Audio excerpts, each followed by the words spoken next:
శ్రీమహాగణాధిపతయే నమః. ఓం గురుభ్యో నమః. ఓం శ్రీమాత్రే నమః. పరమేశ్వర స్వరూపమైనటువంటి జ్యోతిష, వాస్తు మరియు ఇతర అనేకమైనటువంటి శాస్త్రములను మనకు అందించినటువంటి మహర్షులకి నమస్కారం.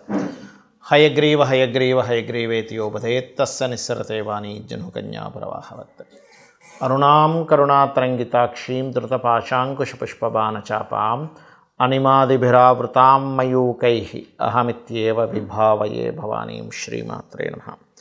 ప్రేక్షకులకి ఆ లలితాంబిక అమ్మవారి యొక్క అనుగ్రహం పరిపూర్ణంగా కలగాలని మనస్ఫూర్తి కోరుకుంటూ మనం ఈరోజు చెప్పుకోబోయేటువంటి టాపిక్ ఏమిటి అంటే, ఒక్కొక్క యోగం గురించి మనం తెలుసుకుంటూ ఉన్నాం. చాలామంది జాతచక్రాలు చూసుకొని మాకు పలానా గజకేసరి యోగం ఉంది, లేకపోతే బుధాదిత్య యోగం ఉంది, అనఫా యోగం ఉంది, సునఫా యోగం ఉంది, చాలా రకాల యోగాలు ఉన్నాయి, పంచమహాపురుష యోగాలు ఉంది అని చెప్తున్నారు. కానీ దానికి రిజల్ట్ ఎందుకు రావట్లేదు అనేటువంటి సంశయాలు చాలామందికి ఉన్నాయి. రిజల్ట్ రావాలంటే ఏం చేయాలి, ఏదైనా యోగం కంప్లీట్గా మీకు రిజల్ట్ ఇవ్వాలంటే అది ఏ రకంగా ఉండాలి, ఎప్పుడు రిజల్ట్ ఇస్తుంది అనేటువంటి విషయాలు ఇప్పుడు మనం ఒక్కొక్క యోగపరంగా చెప్పుకుందాం. మనం ఈరోజు చెప్పుకోబోయేటువంటి యోగము కేమద్రోమ యోగము. ఈ యొక్క యోగాన్ని చెప్తుంది నేనైనప్పటికీ కూడా చెప్పేస్తుంది సాక్షాత్ లలిత అమ్మవారిగా భావిస్తూ, అసలు కేమద్రోమ యోగం అంటే ఎలా ఫామ్ అవుతుంది. మనకి 7 గ్రహాలు, 2 ఛాయాగ్రహాలు, మొత్తం 9లో చంద్రుడు ముఖ్యంగా మనసుకి కారకుడు. ఈ మనసుకు కారకుడైన చంద్రుడు, ఉదాహరణకి గ్రహాలన్నీ ఒకవైపు ఉండి చంద్రుడు ఇక్కడెక్కడ ఉన్నాడు అనుకోండి. ఉదాహరణకి గ్రహాలకి చంద్రుడికి ముందు వెనక ఏ ప్లానెట్స్ లేకుండా అన్నీ ఇక్కడి నుంచి ఇక్కడ వరకు ఇలా ఫామ్ అయ్యాయి. అంటే ఇక్కడ గురువు, ఇక్కడ ఒక కుజుడు, శుక్రుడు, ఇక్కడ ఒక బుధుడు, ఇట్లా రవి అలా ఫామ్ అయ్యాయి అనుకోండి. కానీ ఈ గ్రహాలన్నీ ఇక్కడ నుంచి ఇలా ఉండి ఇక్కడ చంద్రుడు ఉన్నాడు, లేదా చంద్రుడు ఇక్కడనే కాదు, ఎక్కడ చంద్రుడున్నా రాశిచక్రంలో అక్కడి నుంచి ముందు వెనక ప్లానెట్స్ లేకుండా ఇలా ఉన్నాయనుకోండి. దాన్ని కేమద్రోమ యోగము అంటారు. మనం గత వీడియోల్లో సునఫా అంటేనేమో ముందు అనుకున్నాం, అనఫా అంటే వెనక అనుకున్నాం కదా. అలాగే ఇక్కడ అసలు ప్లానెట్స్ లేకపోతే దీన్ని కేమద్రోమ యోగం అంటారు. ముందు వెనక ఉంటే దుర్ధర యోగం అని చెప్పుకున్నాం. దీనివల్ల ఏమిటి, మనకి వేదము చంద్రమా మనసో జాతః అని చెప్పింది కదా. ఇప్పుడు చంద్రుడు మనసుకి కారకుడు కాబట్టి, చంద్రుడు మదర్కి కారకుడు కాబట్టి, ఇలా ఉన్నప్పుడు ఏమవుద్దంటే అన్ని ప్లానెట్స్ ఒకవైపు వెళ్ళిపోయి చంద్రుడు ఒక్కటి సింగిల్గా ఉన్నప్పుడు వీళ్ళ లైఫ్లో 2 ఇన్సిడెంట్స్ కొంచెం బలంగా జరుగుతాయి. అవి ఎప్పుడు క్యాన్సిల్ అవుతాయి కూడా చెప్తాను. ఇక్కడ పర్టికులర్గా ఇది మనసుకు కారకుడు కాబట్టి కొంచెం వీళ్ళ మైండ్ సెట్లో, వీళ్ళ మానసిక స్థితి అప్పుడప్పుడు ఫ్లక్చువేట్ అవుతూ ఉంటారు. అంటే ఏమిటి, కొన్నిసార్లు మనసు బాగోపోవడము, నర్వస్గా ఉండడము, తొందరగా హట్ అయిపోవడము, తొందరగా కంగారు పడడం, ఇవన్నీ కూడా కేమద్రోమ యోగం వల్ల వస్తుంది. దీంతో పాటు కర్మకాలి ఇంకో రాహువు కలిసాడు అనుకోండి ఉదాహరణకి, ఇంకా ఎక్కువైపోతుంది. ఆ యొక్క చంద్రుడు స్థితి మరీ పాడైంది కదా, అప్పుడు ఏమైపోతుంది, ఇంకా ఎక్కువ ఊహించేసుకుంటారు, జరగనటువంటి విషయాలు ఏవో జరుగుతున్నాయి అనుకుంటుంటారు. కాబట్టి ఈ చంద్రుడు సింగిల్గా ఉన్నా, ముందు వెనక ఏ ప్లానెట్స్ లేకుండా అన్నీ ఒకవైపు ఉన్న దీన్ని కేమద్రోమ యోగము. దీనికి ఇంకో రిజల్ట్ ఉందని చెప్పుకున్నాం. ఏమిటది అంటే, ఇక్కడ మదర్ని సూచిస్తుంది కాబట్టి కొంతమంది లైఫ్స్లో చూడండి, ఫ్యామిలీ అంతా ఒకవైపు, తల్లి ఒకవైపు అయిపోతుంటుంది. ఫ్యామిలీలో ఎవ్వరూ ఆవిడని పట్టించుకోరు, ఫ్యామిలీలో ఎవ్వరూ ఆవిడని సపోర్ట్ చేయరు, చుట్టాల్లో కూడా ఆవిడని సింగిల్గా ఆవిడ పెద్దగా పట్టించుకోరు. ఎందుకంటే ఏవో చిన్న చిన్న మనస్పర్ధలు వస్తాయి, అక్కడ పెద్ద పెద్ద గొడవలే ఉండాల్సిన అవసరం లేదు. అలాంటి సమయంలో ఈ జాతకుడు కావచ్చు, జాతకురాలు కావచ్చు, వాళ్ళ మదర్ పరిస్థితి ఆ రకంగా వెళ్తూ ఉంటుంది. దీనికి మరి ఏమిటంటే పరిహారము, దీనికి ఏమైనా ఎగ్జంప్షన్స్ ఉన్నాయా? ఇప్పుడు చంద్రుడు సింగిల్గా ఉంటే, అక్కడ ప్లానెట్స్ ఉంటే కొంచెం మెంటల్గా కొంచెం మనిషి ఎక్కువ కంగారు పడతాడని చెప్పుకుంది. దీనికి ఏమైనా ఎగ్జంప్షన్స్ ఏమైనా ఉన్నాయంటే, 4వ అధిపతి కనుక, ఎందుకంటే చంద్రుడు ఎలా అయితే మనసుకు కారకుడో 4వ అధిపతి కూడా మనసుకే కారకుడు. అతను స్ట్రాంగ్గా ఉంటే ఈ యొక్క యోగం యొక్క నెగటివ్ ప్రభావం పూర్తిగా తగ్గుతుంది.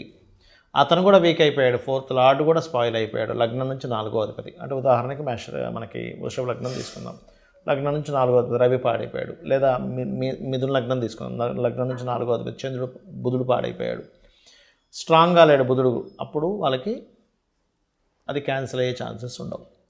ఇది ముఖ్యంగా గుర్తుపెట్టుకోవాలి.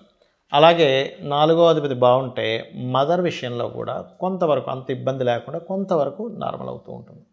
ఇది ముఖ్యంగా గుర్తుపెట్టుకోవాలి.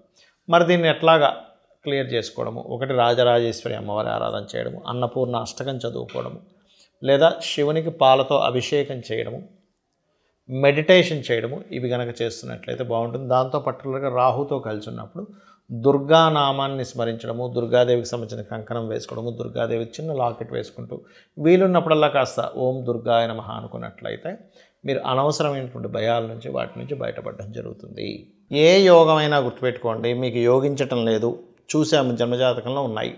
ఫస్ట్ మీరు గుర్తుపెట్టుకోవాల్సింది ఏంటంటే ఆ యోగానికి పాపగ్రహ సంబంధం ఉందా, అది చూసి దాన్ని రికగ్నైజ్ చేసి ఏ పాపగ్రహాల మధ్యనైతే ఆ యోగం ఏర్పడి ఇబ్బంది పడిందో ఆ పాపగ్రహ సంబంధించినటువంటి దాన్ని మీరు ఆ గ్రహాలకు దీపారాధన చేయండి.